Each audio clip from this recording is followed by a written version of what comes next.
Autre vidéo à la demande, on m'a demandé de réexpliquer comment on utilisait un tableur, notamment le fait d'étirer une cellule. Alors ici, on a deux fonctions, f et g, dont vous avez ici les expressions symboliques. Alors ces notations-là, elles ne sont absolument pas comprises par le tableur. On va donc lui expliquer comment remplir ici le tableau de valeurs de la fonction f et de la fonction g. Le but, c'est que sur cette ligne, tous les nombres entiers de moins 5 jusqu'à plus 5, et que sur cette ligne et cette ligne, on ait calculé par le tableur les images correspondantes par les fonctions f et g.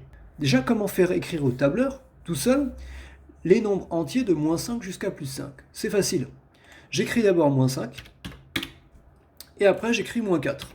Là, on va faire comprendre au tableur qu'il faut qu'il continue à remplir la ligne en augmentant de 1 à chaque fois. Pour cela, je sélectionne ces deux cellules, et ensuite je clique sur le petit carré en bas à droite de la cellule, de façon à voir une croix. Je clique, je laisse appuyer, et je relâche jusqu'à ce que j'ai plus 5, je relâche. Voilà. On aimerait que dans cette ligne, le tableur calcule automatiquement les images de ces nombres-là par la fonction f.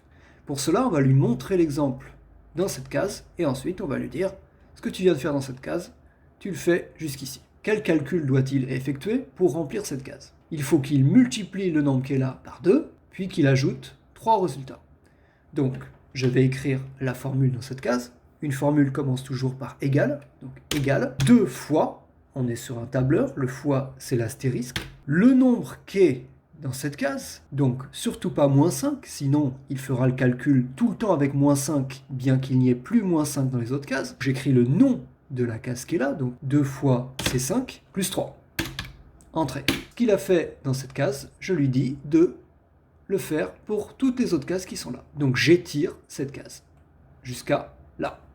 Et vous voyez, si je clique ici, c'est la case K6, et bien il a compris qu'en K6, il fallait faire 2 fois K5 plus 3. Même chose ici, on va expliquer au tableur comment remplir cette case à partir de ce nombre de départ là. Égal. Donc on veut qu'il applique cette formule-là. On a 9 fois, on ouvre une parenthèse, moins 7 fois, donc astérisque, et ensuite x au cube. Alors, x, c'est le nombre qui est dans la case C5. Comment écrire C5 au cube?